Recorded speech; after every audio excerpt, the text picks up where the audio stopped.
Well, Larry Goldberg, thank you as always for being here on Good News Friday. It might be a little harder to come up with good news this Friday, but since it was kind of a rough day in the market, so why don't we start with your your last few days of FSD and/or Steph, you might have heard from others and/or this morning. I don't know if you saw, we had a nice video with Dr. John and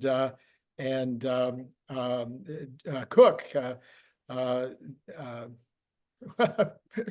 I know his first name, but it's Ken, okay. oh, you too, huh? Anyway, Yeah, amazing. so they had a nice conversation about full self-driving and comparing it to how they do it in an aircraft in terms of Yeah, automatic pilot. Yeah. right, right. So anyway, any thoughts on FSD since I spoke to you last? I think that this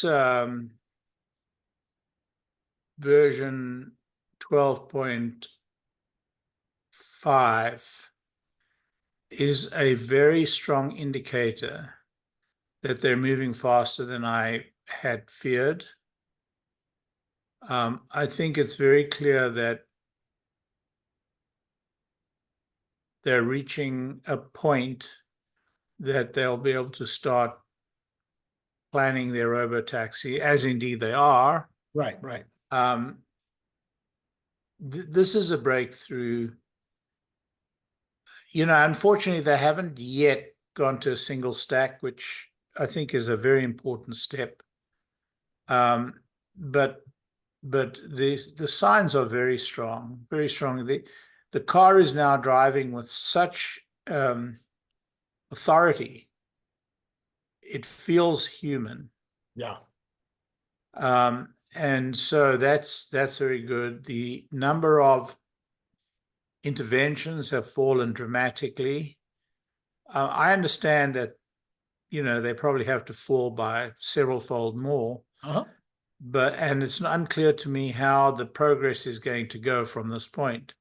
Is it going to go, vertical in terms of improvement, or is it going to go flatten out? It's really hard to say. Sure. But, I was looking for something like sometime next year or maybe into 26. Now I'm thinking next year for sure. Just given what I've seen from 12.3 to 12.4 to 12.5, and there's some sub numbers in that process. But there's definitely, significant improvement from release to release to release. And I don't know how that'll play with the highways coming in, as well. I don't know what that'll play in terms of, total memory and total training time. But I also know that they're about to integrate this very large new training center, and that could well improve the speed of updates. So it's all looking good. It's all looking very good, Randy. Yep, I think you're right. So in Chuck Cook this morning, he was talking, and Dr. John, they were talking about some of the things you and I have talked about briefly, but both of them felt there needs to be, what would you call it? A control center, a dispatch center, an ability to speak to a human through the computer or through the app, so that if you're stuck in a problem or whatever. And I've been talking about that in terms of maybe something that that notices the dispatch center if there's a problem before the human does. And this morning, as I was thinking about it while they were talking, I thought, because it's thinking ahead, it could potentially alert the center, seconds ahead of when there was going to be a problem, which would be really fun, because then it could either maybe avert the problem by manual use, or at least alert the people in the car, okay, we're going to take over and solve this problem. Yeah, it's no doubt. I think that the the large screen in the Teslas play a major role in communicating to travelers, and the sound system can play a unique role. It could be mirrored on the app as well, and the communication could be consistent. And then, of course, we need some sort of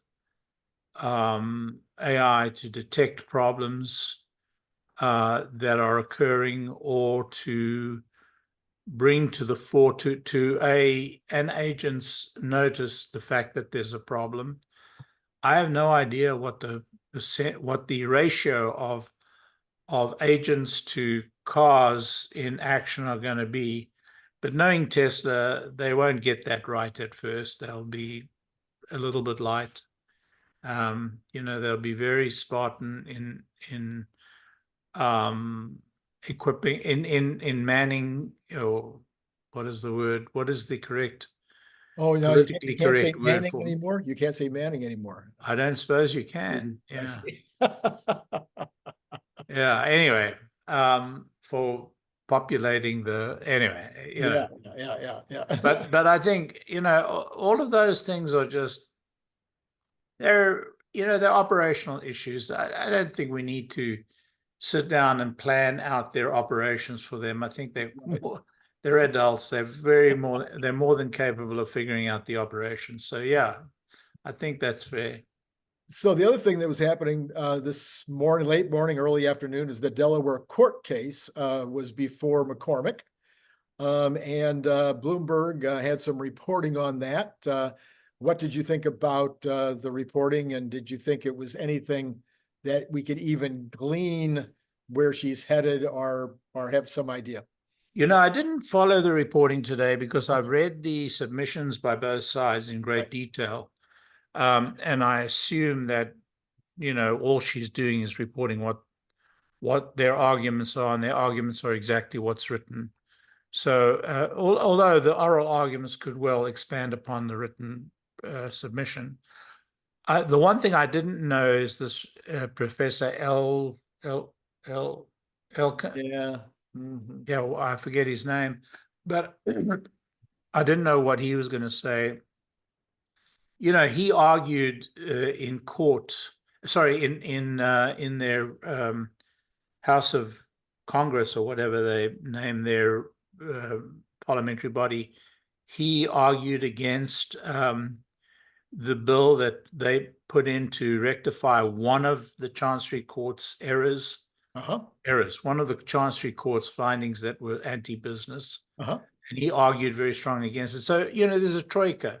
There's her, another one of the Chancery judges, and there's 𝐓𝐞𝐬𝐥𝐚, I think his name is 𝐓𝐞𝐬𝐥𝐚, who are on this, activist binge to reform all of corporate governance. They'll fail because the Delaware Congress, or the Delaware, state government will rein them in, but they'll do a lot of damage on the way. Yeah. And so she will try and find against Elon. She will work very hard at fighting against Elon. Of this, I have very little doubt, even though the case is very compelling in my judgment. Who am I? So the Bloomberg article said that basically the only question that she really asked was, she asked whether or not the state of Delaware had ever overturned a final, what wasn't a final judgment, of course, that we've discussed that before, whether they had ever overturned a judgment, I guess you could say, through a new vote by the stockholders. And they acknowledged that no, that had never happened before. So that was actually the only real question that came up, according to Bloomberg. Now, there may have been other things that would have been interesting to have heard as well. But yeah, that was Yeah, it wasn't a final judgment. It wasn't a final judgment. A final judgment only happens after she has assigned costs. So it was a judgment which many courts have found could be changed in the final judgment. So the question, so I was very surprised when you started saying whether she was asking whether, because I was very scared she was asking whether they found any case where the judgment, the final judgment, had changed from the interim judgment. Right. But actually they did submit several cases where Right. that had happened. So Mhm. I knew Yes. that was in the submissions. So I didn't know that yeah, the revote, there were several cases cited where there was a revote. Right. And the revote was definitive and was acknowledged by the court to be determinative. Right. But it was not in the state of Delaware.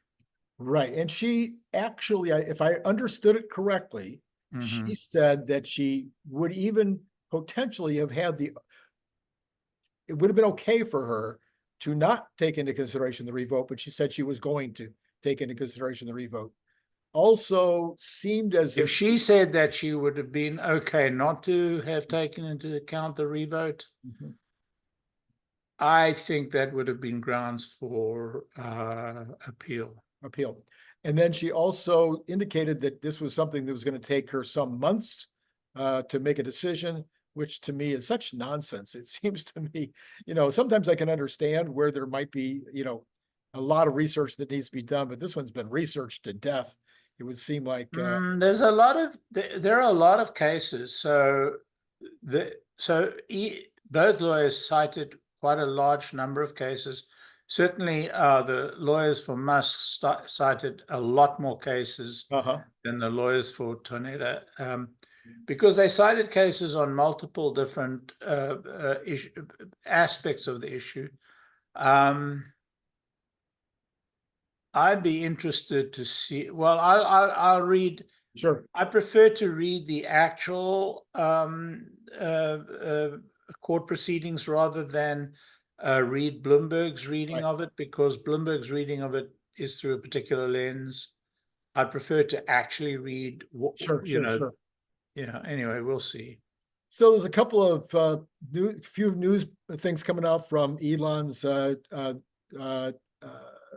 postings this morning. He said that they now have the ability to make 700,000 Powerwalls per year. So I haven't done the math on that yet. So that I was gonna, at some point, I just saw that before we came on board to see if we can kind of get a clue as to what percentage of the total dollars right now. It's a couple of $1 billion a year. I'm just doing the math quickly in my head. It's a couple of $1 billion a year. I don't think it moves the needle very much. Let's see, 700,000. That's more than a couple of, 700,000. Let's say they 2,000. How much are those? They're $2,000-3,000 a piece, I think. I can't remember because they changed it recently. It had been up around 12,000. It seems to me they dropped it down to maybe 7 for the power. All right, it's 7,000. Let's use the number 7,000. 700,000, 7,000 would be about $5 billion. That's not nothing. It's about $1.25 billion per. Yeah, it's not nothing. But the big numbers are going to be the Sure. Yeah. Then also Elon said that the 4680 with dry cathode is a major breakthrough. Yeah. So not that we didn't think that already, but there's been a lot of debate about whether or not they're continuing with this and whether, they're going to have to hit certain numbers or Elon would scrap the whole thing. But I was glad to hear him say this is a major breakthrough, not just a breakthrough, but major breakthrough. Yeah. I mean, it could have more impact than almost any other factor. I mean, I saw somebody post today, see if I can recall who posted it, that they consider that Tesla could become, James Catt posted that he considered this such an important breakthrough that Tesla could become the low-cost battery producer in the world. Right. And even the largest producer in the world. Yeah. Yeah, I think that one goes hand in hand with the Yeah, other. yeah. Yeah, I mean, it's possible, and it may be that they'll now spring Germany into action and move, and start manufacturing in China. But I suspect, and I don't know if whether the dry cathode stretches to all the chemistries or it's limited to the lithium ion chemistry. We just don't know these things, right? Sure. It'll be interesting. I mean, anyway, it's really good news. Yeah. And the bad news is my Cybertruck doesn't have the dry cathode batteries. I know, darn. So there's a discussion that I thought. But Chuck Cook did post a picture of a validation driver outside his door. Yes. Drives past him. Yeah. In a Cybertruck. In a Cybertruck. Oh, yeah. Looky there. So that if they're validating, it's only about a 3-week period between the time they validate and the time they release it. So you could be getting your 12.4 12.5.1 or whatever. Who knows what it'll be by then. But anyway, that'd be great. Yeah. Yeah, I hope I get it before the launch of IFT5. So you can drive it down. Yeah, right. Yeah. So Elon, and you're going to meet me there, right? I'm contemplating. We'll see when it is. We'll see what's going on in the rest of my life at that point. And then Elon had a long discussion with Lex Fridman today. I'm going to highly recommend it to everybody. It's such a long conversation with Elon and others about AI, about Neuralink, about Tesla. It's 8 hours long total. And Lex did say that he can't imagine that anybody watches his videos or his podcasts at one speed, at just X. I prefer watching it at normal speed. He speaks very slowly, like you. So so he thinks everybody speeds him up. All right, let's see what else. Part of you haven't seen it, I know, the conversation with Elon and Lex, but it was pretty funny to me. They got into a debate. They got into a conversation about the definition of AI, AGI, and superintelligence. So you see, we charted some ground there for them to go. I thought maybe they saw my video with you, and they were like, "Yeah, we have to make sure we're on." And they were not at all clear. They did not come up with like, here it is, man. I said today in relation to AGI, there isn't going to be one AGI. You think about it, every single human being has a different intelligence. Yes. A different general intelligence. So there could be multiple AGIs, Yeah, different ones from different ways. All right. He said he's hoping to have 8 more neural implants this year. Wow. Yeah. Number two is in. It's for eyesight. And it is, he says 400 of the little things are firing. Whatever you call those things. The neural threads or whatever are firing. So anyway, they're very happy with the progress so far. Wow. Yeah. Wow. Be interesting to see if he can fix eyesight. Whoa, that would be something. Yeah. He says in the early going, it will be low res. So it'll like the early computers, and then it'll hopefully get better and better. Well, okay. Shall we go to the boring stuff now? We had a huge piece of news this morning with the employment numbers, and I was shocked, Larry.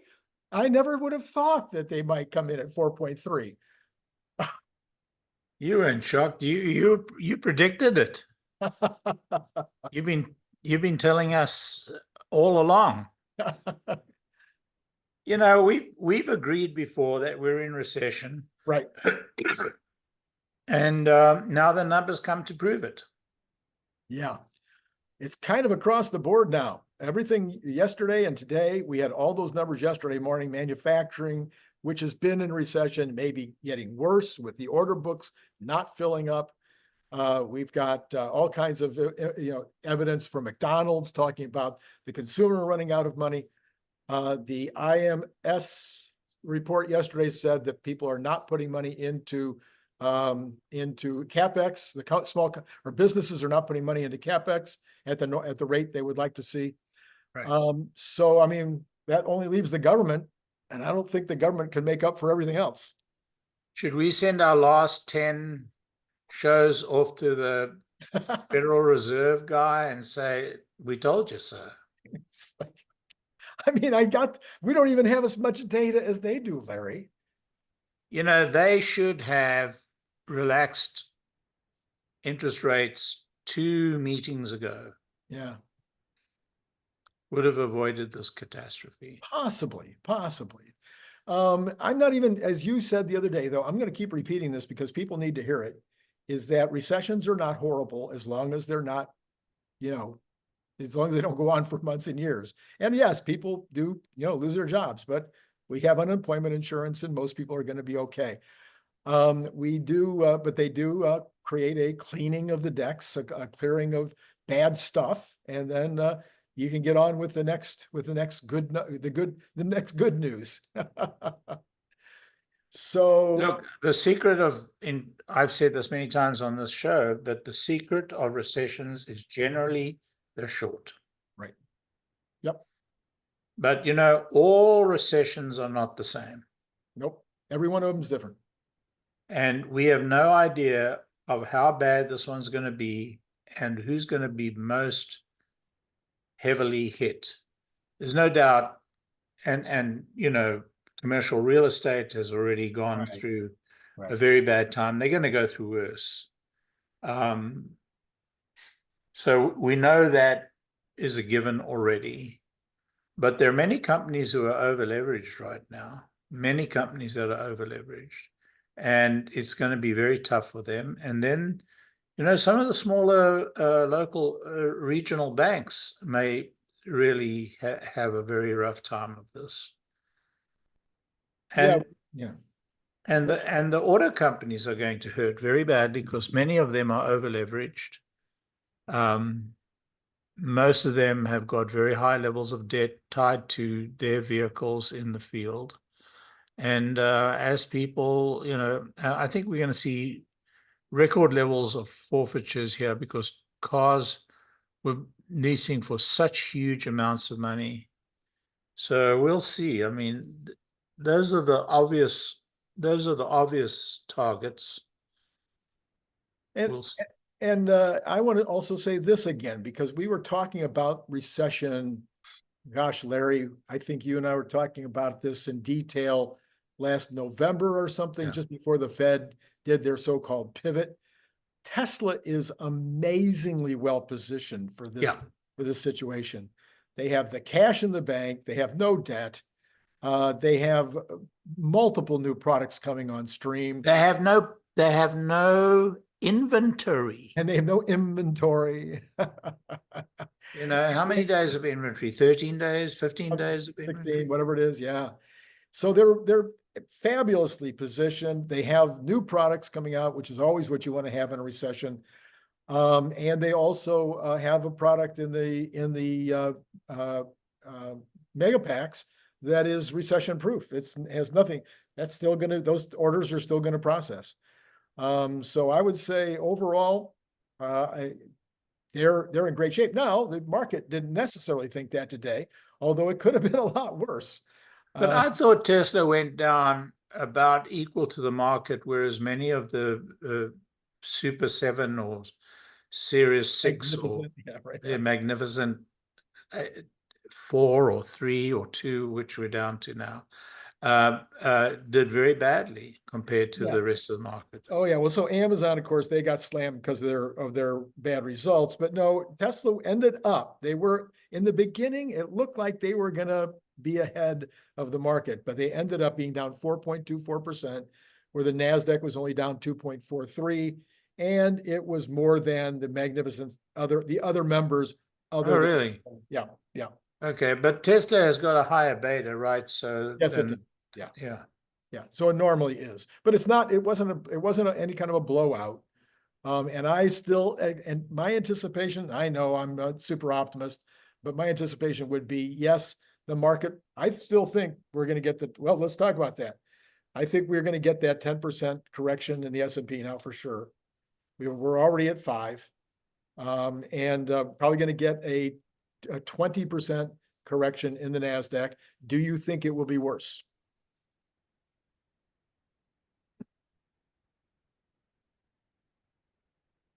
I think it will be. I think it will be. I think we could well weather this particular downturn and come back up a little bit or even quite a lot. But I think there will be a moment where there will be, a really heavy, a really hard stop. I'm expecting, a decline.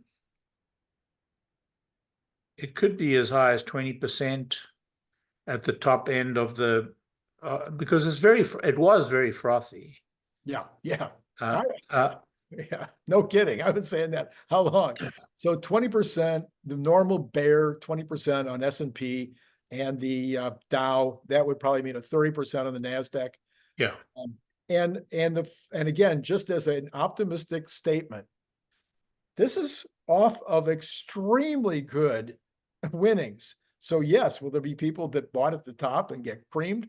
But for the most part, when you've had this kind of increases, you can afford a 30% down. I strongly doubt whether we're going to weather the kind of storm we weathered in the 2008 global financial crisis. But people who held through that crisis, within 5 years, they were looking pretty damn good. Pretty good, yes. And 20 years later, they are laughing so 16 years later. So all I can say is that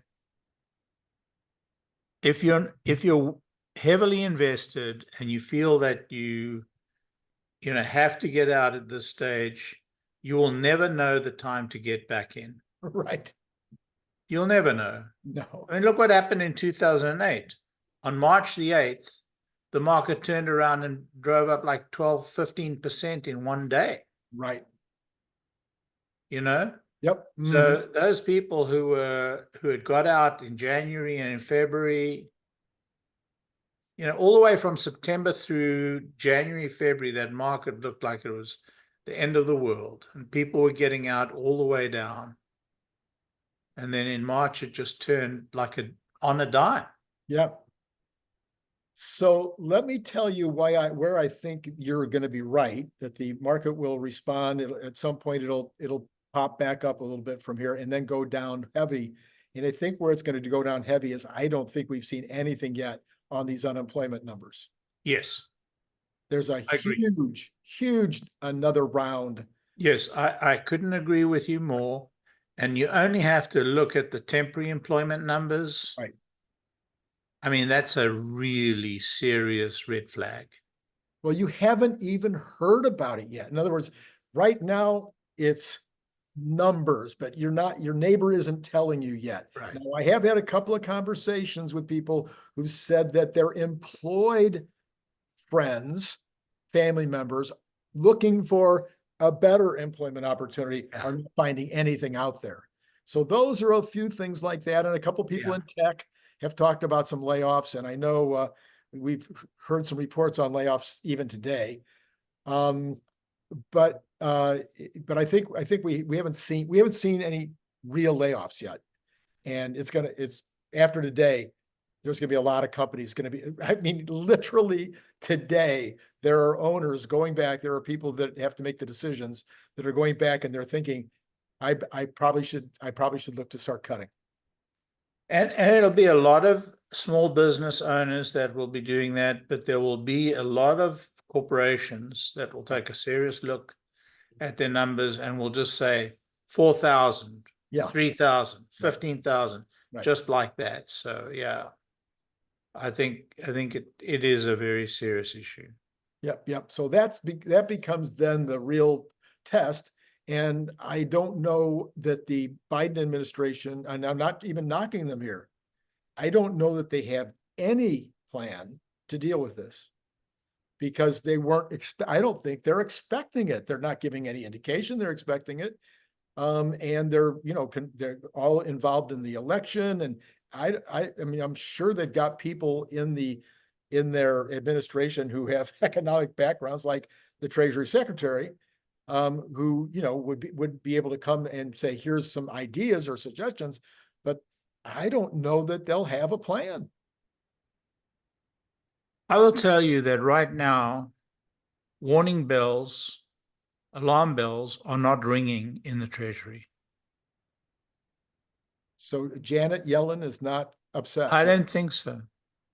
I think what you and I see as blinking signs of recession, what Cathie sees as blinking signs of recession,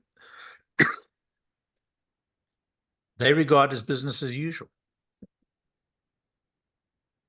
That's my honest opinion. Okay. I could be wrong. Yeah. And the Fed chairman could come out tomorrow and say, we've reconsidered, the employment figures were, out of line, out of the alignment with our, expectations, and we are going to, do a 1/4 point cut. I would do a 1/2 point cut at this point. Okay. And do you think they'll do one between now and September? I do. Okay. I think they should. I don't know if they will. I'm worried that they'll think that it sends that it will exacerbate the recession. In other words, that it will create fear, and that could exacerbate the recession. He has said as much in the past. That's a weird idea. That's a weird idea. See, it looks like, panic. It looks like panic to do it between meetings, and that could create panic. It's been done before, and it's not created. Yes, it's been done before. And it hasn't created panic. Yeah. So maybe it's a lot depends on his credibility, and he has a reasonable level of credibility. I don't think that he's lost his credibility. If he comes back and said, we didn't expect this, it came down out of, precaution, we're going to make this move because we probably should have done it. Yeah. Yeah. You think people would panic? Well, that's the question. I'm not necessarily coming in on one side of the argument or the other. I just know that he has said those exact words before, that you have to be careful how you do it, when you do it, because you don't want to. Well, we did see, for instance, in November with the pivot, that it had a very dramatic effect. Yeah, but I mean, he was so patently right. So patently wrong, and actually he's patently wrong at this point as well. Right. As somebody said today, Randy, this is the Fed is a committee, and committees never get it right and never do it in time. They're always behind. So why are you surprised? That's a very good point. All right, Larry, any other thoughts with regard to Tesla or with regard to the economy of the markets? No, I'm interested to see what Cathie has to say.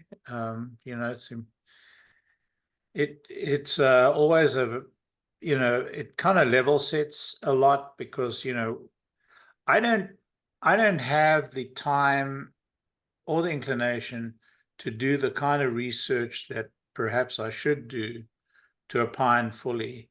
But then she does the research for us. And so it's very easy to come up and say, oh, this confirms what I thought. Oh, this doesn't, and so on. Well, by tomorrow morning, I will, and probably you will also have listened to the All In podcast. We will listen to Cathie. And sometime tomorrow morning, Larry and I will get together, and Larry will probably put together a slide deck. And it may be one of the most interesting shows we've ever had on this channel, because the times are interesting. Yeah, and I'll have a chance to actually, read the data and see the data. So it will be an opportunity. Yep. All right, Larry, I'll be looking forward to that tomorrow. And for all of you out there, an interesting day. The good news is Tesla is perfectly poised for a recession. They will do just fine in a recession. All right, Larry, thanks as always. And to all of you out there, it's been great talking to you.